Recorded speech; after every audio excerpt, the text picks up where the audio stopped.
Presiden terpilih Joko Widodo telah mengumumkan struktur kabinet hasil penggodokan tim transisi. Hasilnya, komposisi kementerian tidak berubah, tetap berjumlah 34 dengan penyesuaian fungsi dan tanggung jawab. Beragam tanggapan dan kritik menanggapi kabinet Jokowi ini. Komposisi menteri dari profesional dan parpol yang hampir sama membuat masyarakat bertanya, dapatkah Jokowi lepas dari sandera kepentingan partai politik seperti terjadi di era Presiden SBY sekarang? Terlebih, visi ekonomi Jokowi yang mengedepankan pembangunan infrastruktur dengan memotong subsidi BBM dan merealisasikan tol laut sebagai penyangga kesenjangan ekonomi harus segera terlaksana. Namun ada juga yang optimistis, Jokowi mampu membawa Indonesia mencapai pertumbuhan ekonomi 7%, seperti kata Yusuf Kala sang wapres terpilih. Kini masyarakat menunggu janji Jokowi membawa Indonesia melesat dari hasil kerja pemerintahannya. Gambaran struktur Kabinet Jokowi telah diumumkan, kini masyarakat berharap Jokowi dapat membawa perekonomian Indonesia lebih maju dengan mengedepankan pembangunan infrastruktur dan merealisasikan ketahanan pangan. Untuk membahas hal ini telah hadir di studio pengamat politik ekonomi Ihsanuddin Nursi dan tim ekonomi Jokowi JK, Wijianto Samirin. Ya, selamat datang Pak Ihsan dan juga Pak Wijianto. Kita ingin ke Pak Ihsan dulu, bahwa bagaimana Anda tanggapannya terkait dari kabinet atau mungkin arsitektur kabinet Jokowi JK? Cara berpikirnya ya? Iya, kemarin setelah kita dapat bocoran sedikit.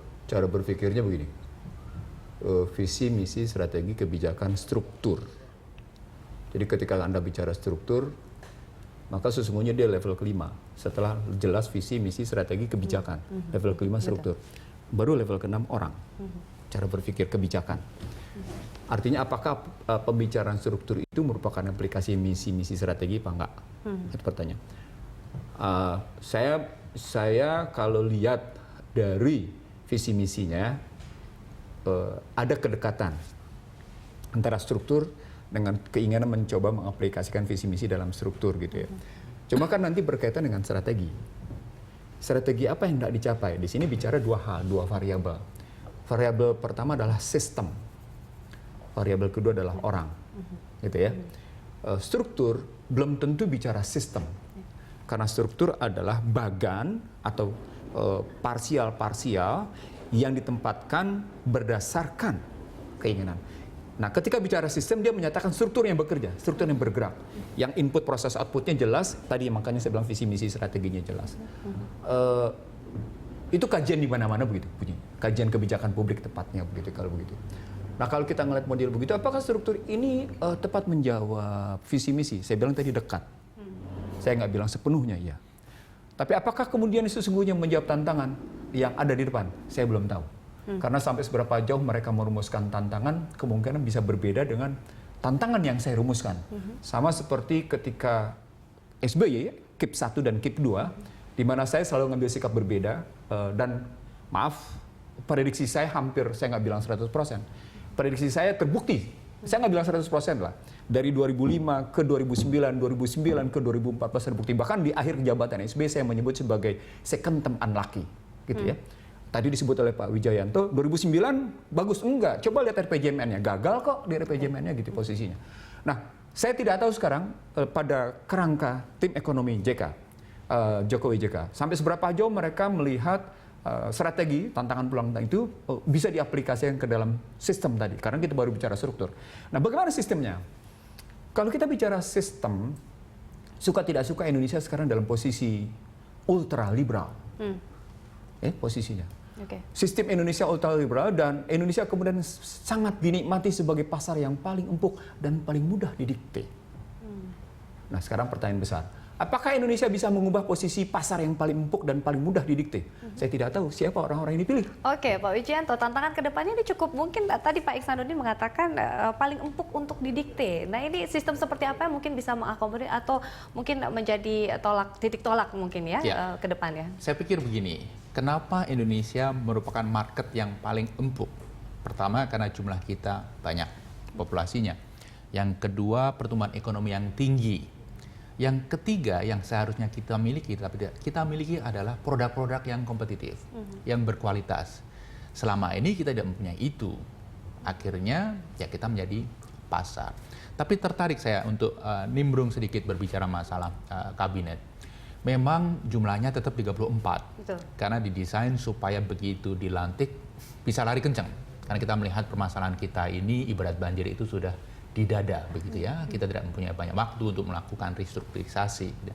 Tapi paling tidak akan ada restrukturisasi cukup dramatis di level kantor kepresidenan. Sehingga nanti program-program Pak Jokowi, Pak JK itu bisa dimonitor, bisa diimplementasikan dengan baik. Ada koordinasi yang baik begitu ya.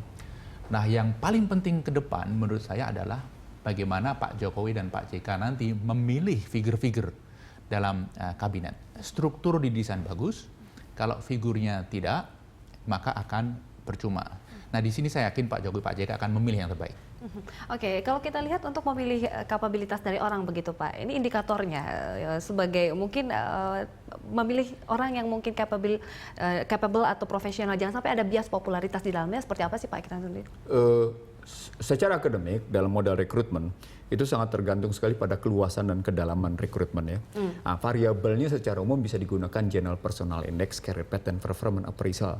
Tapi itu baru indikator-indikator untuk menunjukkan seseorang harus menduduki apa dengan jabatan bagaimana gitu posisinya. Ada hal lain posisinya. Ada hal lain pertama saya sebut sebagai orang-orang yang memang menunjukkan selama ini di era, saya mundur dulu ke belakang, di era SBY saya bilang, jangan rekrut menteri yang berbau korupsi dan kaki tangan asing. Saya sebutnya, itu 2004 tuh, saya ngomong kayak gitu, wah disauti macam-macam, sampai akhirnya orang minta bukti pada saya gitu ya. Sederhana saya buktikan. Dan saya bikin papernya, ini bukti-buktinya. Dan terbukti, belum lama kemudian muncul masalah korupsi, muncul masalah kaki tangan asing gitu ya. Di era Jokowi sama. Sama, bagaimana kita mencegah menteri-menteri yang berpunya beban korupsi. Pak Joko Widodo bilang, saya tidak akan merekrut orang-orang yang punya beban masalah. Sekarang terbukti ada terus tapi beberapa kaki tangan, kalau kaki tangan, tampilannya nasionalis, tapi ternyata kaki tangan asing gimana? Repot juga kan kita. Dan ada beberapa menteri juga tersangkut oleh kasus korupsi sekarang ini. Sekarang mungkin Kementerian itu SDM salah satu begitu bukti, ya. itu salah satu bukti posisinya. Saya ingin mengatakan begini, kalau kita mau merekrut orang, selain kita gunakan indeks pribadi secara umum, jenjang karir, terus performa analisis tampilan, performance appraisal gitu ya, posisinya kinerja, penilaian kinerja. Itu juga kita punya kriteria-kriteria lain sehingga seseorang tuh duduk di situ memang selain soal kompetensi, soal amanah, kejujuran, kalau mau lari kencang punya nyali gitu ya. Kalau Anda mau itu harus orang punya nyali, kalau nggak Anda cuma cari orang yang cari aman sendiri gitu loh posisinya. Oke, Pak Iksan, bagaimana tanggapan Anda? Ada 6 kementerian tidak akan diserahkan pada calon dari parpol. Ini kementeriannya mungkin krusial ya, Kementerian Pendidikan, Pertanian, SDM, BUMN, Keuangan dan Perdagangan. Ini posisi-posisi penting begitu Pak. Emang kalau orang profesional itu tidak berpolitik? Tanggapan Anda? Loh, begini cara ngelihatnya. Saya terus terang begini. Saya di era Soeharto, saya berani menyatakan gitu ya, di era Soeharto, jangan sembarang merekrut menteri. Walaupun itu tidak terekspos keluar karena memang media belum kayak gitu. Tapi saya berani menyatakan di dalam. Saya tim GBHN di era Soeharto. Yeah. Anak muda, maaf saya cuma ingin mengatakan satu-satunya anak muda yang usianya di bawah 40 bicara tentang GBHN gitu posisinya. Saya mengatakan begini, kita bisa tuh ngomong bahwa sesungguhnya di dalam nggak bisa dong merekrut menteri yang latar belakangnya. Artinya ternyata Pak Harto itu punya talent scouting yang luar biasa. Orang diikuti dulu posisinya kayak apa sehingga seseorang bisa duduk dengan sebelah. Di era Soeharto itu saya sudah bicara tentang siapa menteri yang korup. Gitu posisinya. Sampai Pak Harto bilang kasus saya ambil alih gitu posisinya. Saya ingin mengatakan begini sama Anda.